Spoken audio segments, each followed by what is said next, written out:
다음 소식입니다. 뉴스룸은 국정원 개혁발전위원회, 흔히 국정원 적폐청산 태스크포스 팀이라고 불리우는데 이 발전위원회가 이른바 노무현 전 대통령의 논두렁 시계 사건을 조사하기로 했다는 소식을 어제 보도해드렸습니다.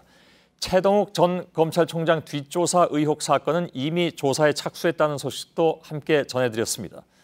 오늘 저희들이 취재한 바에 따르면 국정원 개혁발전위원회는 국정원의 남북정상회담 회의록 공개 사건도 조사 대상에 포함한 것으로 확인됐습니다.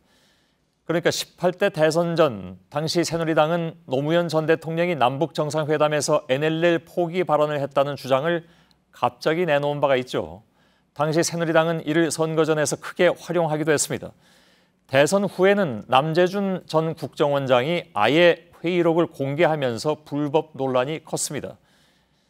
이번 사건은 전직 국정원장이 조사 대상이 되고 수사로 이어질 가능성도 크다는 점에서 의미가 작지 않아 보입니다. 먼저 이 내용을 보도한 뒤에 논두렁 시계와 최동욱 전 총장 뒷조사 의혹 사건 속보도 이어가겠습니다. 이희정 기자입니다. 대선을 앞둔 지난 2012년 10월 새누리당은 갑자기 노무현 전 대통령의 NLL, 즉 북방 한계선 포기 의혹을 제기합니다.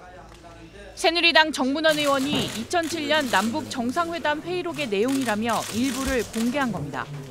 대화록에서 고 노무현 대통령께서는 김정일에게 NLL 때문에 골치 아프다. 남측은 앞으로 NLL 주장을 하지 않을 것이며 이후 대선판의 이슈로 떠오른 NLL 논란은 대선이 끝난 후에도 계속됐습니다.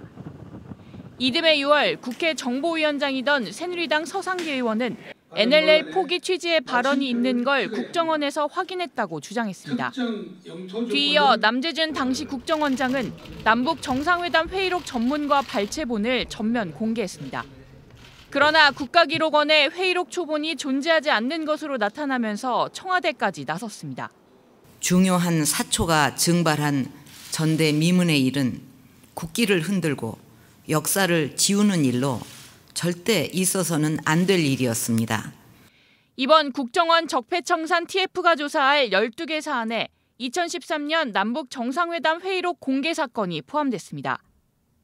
서훈 국정원장은 지난 인사청문회에서 해당 사건에 대해 부적절하다고 지적한 바 있습니다. 남북뿐이 아니라 어떤 정상회담록도 가장 국가 차원의 높은 비밀로 분류해서 보관하는 것이 그것이 상례고 또 당연한 조치라고. 회의록을 공개한 당시 국정원의 행태를 전형적인 불법 정치 개입으로 본 겁니다. 당시 회의록 폐기 혐의로 기소된 참여정부 인사 2명은 모두 무죄를 받았습니다. 국정원 적폐청산 TF팀은 필요하면 당시 책임자인 남재준 전 국정원장도 조사한다는 방침입니다.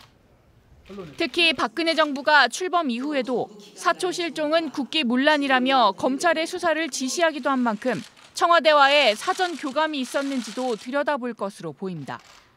JTBC 이희정입니다.